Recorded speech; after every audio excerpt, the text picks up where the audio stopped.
తెలుగు రాష్ట్రాల్లో 450కి పైగా రోబోటిక్ సర్జరీలు సక్సెస్ఫుల్ గా చేసిన ఘనత మణిపాల్ హాస్పిటల్దే. అంటే మూర్తి గారు మీరు ఏమనుకోదంటే ఒక మాట, ఇప్పుడు మూర్తి గారు అంటే మిమ్మల్ని దగ్గర నుంచి చూసే వాళ్ళకేమో ఒక రకమైన ఇది ఉంటుంది. బయట నుంచి చూసే వాళ్ళకి రకరకాలుగా ఉంటుంది. ఆ పేరులోనే చాలా ఎతుక్కుంటారు. హెడ్ వెయిటు, యాటిట్యూడు, పొగరు, లెక్కలేనితనం, ఏదంటే అది మాట్లాడతాడు, బ్లాక్మెయిల్ చేస్తారు, ఇవన్నీ అంటుంటారు. ఇవన్నీ వింటున్నప్పుడు లేకపోతే ఎవరో ఒకళ్ళు చెప్తుంటారు కదా, మీకు తెలిసిన వాళ్ళు, మీ బంధువులో ఎవరో ఒకళ్ళు, ఏమనిపించింది మీకు? అంటే మీరు పోరాడుతున్న సమాజం కోసమే, అది మాకు తెలుసు. మీరు మీరు మీకోసం సెల్ఫిష్గా ఎప్పుడు ఏది చేయరు. అది ఎందుకంటే మీరు ఉందే సింగిల్. ఏది చేయాలనుకున్నా కానీ ప్రజల కోసం, సమాజం కోసం కష్టపడే తత్వం తప్పితే వేరే ఆలోచన మీకు ఉండదని మాకు తెలుసు. కానీ ఇవి ఎందుకు వచ్చాయి? అంటే ఎవరైనా ఇప్పుడు నేను ఒక పార్టీనో ఒక లీడర్నో క్వశ్చన్ చేశాను అనుకోండి, ఆ పార్టీ అభిమానులు, కార్యకర్తలు, ఆ లీడర్ అనుచరులు బాధపడతారు. బాధపడి జనరల్గా జర్నలిస్టులు అంతా ఎదవలే, డబ్బులు అడిగారు కాబట్టి బ్లాక్మెయిల్ చేసాడు, ఇవ్వలేదు కాబట్టి చేసాడు అనేస్తారు జనరల్గా. బట్ నన్ను ఇప్పటివరకు ఎవరు కూడా బ్లాక్మెయిల్ చేసాను అనలా. బట్ ఆ పార్టీ మనిషి, ఈ వర్గం మనిషి, ఈ కులం మనిషి. కులం ఏంటండి? 2024లో ఉన్నాం.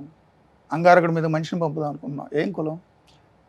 వాళ్ళు అనుకుంటున్న కులంలో నేను పుట్టల. యాక్చువల్ నాకు కులం లేదు, కులం గురించి నేను మాట్లాడను. పోనీ వాళ్ళు అనుకునే కులాల్లో కూడా నేను లేను. ఓకే, వాళ్ళ యాంగిల్లో కూడా. సో ఎవరు పడితే వాళ్ళు మాట్లాడుకుంటారు, దానికి మనం ఏం చేయలేం కదా. ఓకే. అండ్ ఇంకొకటి ఏంటంటే, నా ఇన్నేళ్ల జర్నలిజం జీవితంలో నేను ఎవరి దగ్గర కాఫీ టీ కూడా తాగలే. నాకు అవసరం కూడా లేదు. నేను ఎవరి దగ్గర రూపాయి తీసుకోలేదు, తీసుకోను. నా కంపెనీ ఇచ్చిన జీతం బ్రహ్మాండంగా ఉంటుంది, నన్ను బాగా చూసుకుంటుంది. ఏ కంపెనీ? మనస్సాక్షిగా చెప్తున్నారా? మనస్సాక్షిగా చేసుకొని చెప్పండి. చెయ్యేసుకున్నా, కాలు వేసుకున్నా, ఏది వేసుకున్నా నేనేమంటున్నానంటే, నేను చెప్తున్నా. ఓకే, నేను లైవ్లో మీకు గుర్తుండుంటే నేను ఒక ఛానల్లో చెప్పాను, నేను ఎవరి దగ్గరైనా రూపాయి తీసుకున్నా అని రుజువు చేస్తే నన్ను చంపేయండి, బుద్ధుడి విగ్రహానికి ఉరేసి.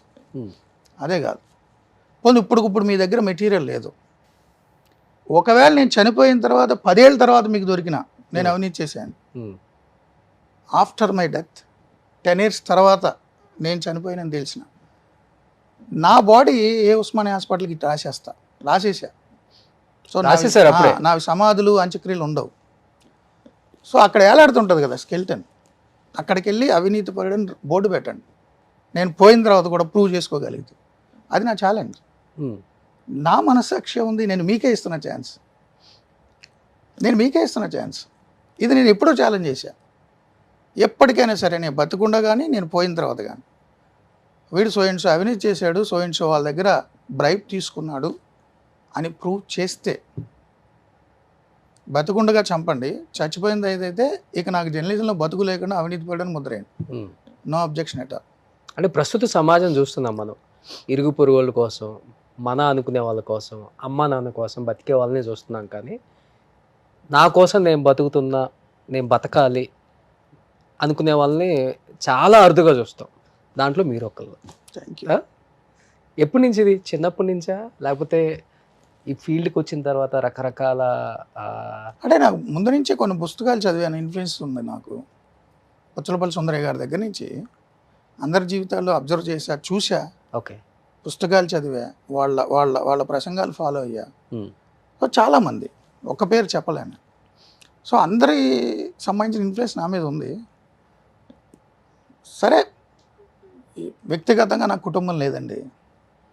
అంటే అమ్మ నాన్న, అక్క చెల్లి, అన్న, ఇవి మన చాయిస్ కాదు, న్యాచురల్, మన ఆప్షన్ కాదు, సహజంగా వచ్చింది. బట్ నాకంటూ వ్యక్తిగతంగా ఎక్స్టెండ్ చేయదలుచుకోలే. సో ఇంకెందుకు నేను పాటుపడాలి? ఎవరి కోసం పాటుపడాలి? ఒక్క జీవితం కదా. నాకు పునర్జన్మల మీద నమ్మకం లేదు. పుట్టక ముందు ఏం లేదు, చావు తర్వాత ఏం లేదు. ఈ ఉన్న కొద్ది జీవితం మీరు గమనిస్తే సార్, మీరు ఒక చిన్న పల్లెటూరులో ఎవరైనా ఒక కామన్ మ్యాన్ చనిపోయినా మీరు అక్కడ ఒక ఫోటో పెట్టేసి రాళ్ల మధ్యలో 1972, 2020 అని వేస్తారు అంతే, మధ్యలో గీత ఉంటుంది. అమెరికన్ ప్రెసిడెంట్ పోయినా date of birth, date of death, మధ్యలో చిన్న గీత, ఆ సమాధి దగ్గరికి వెళ్తే. సో పుట్టిన సంవత్సరం, చనిపోయిన సంవత్సరం, మధ్యలో గీత ఉంది కదా, ఈ గీత జీవితం. ఇంతే ఉంటుంది అది. ఇంత గీత కోసం ఏం చెప్పారు సార్. ఇన్ని వ్యవహారాలు, ఇన్ని పద్ధతులు, ఇన్ని పాళ్ళు, ఇన్ని అవినీతులు, ఇన్ని అక్రమాలు, ఇన్ని కుట్రలు, ఇన్ని కుతంత్రాలు సంపాదించేసి ఏం పీక్కెళ్తావు? అదే కదా జీవితం అనుకుంటున్నారు కదా ఇప్పుడు. ఇంతే కదా గీత. ఆ. Date of birth, date of death మధ్యలో గీత. ఆ గీత కోసం ఎందుకు ఇంత గింజుకు చచ్చిపోవాలన్నా? సో నాకు అంత కోరికలు లేవు, కుటుంబం లేదు. నేనేం చేయాలి సంపాదించి? 30 సార్లు అయితే తిండగా ఎవడన్నా రోజుకి? ఒకసారి 2 సార్లు తింటారు. నా గురించి మీకు తెలుసు, నా డైటు, నా అవును వ్యాయామం, క్రమశిక్షణ. దేనికోసం సంపాదించాలి?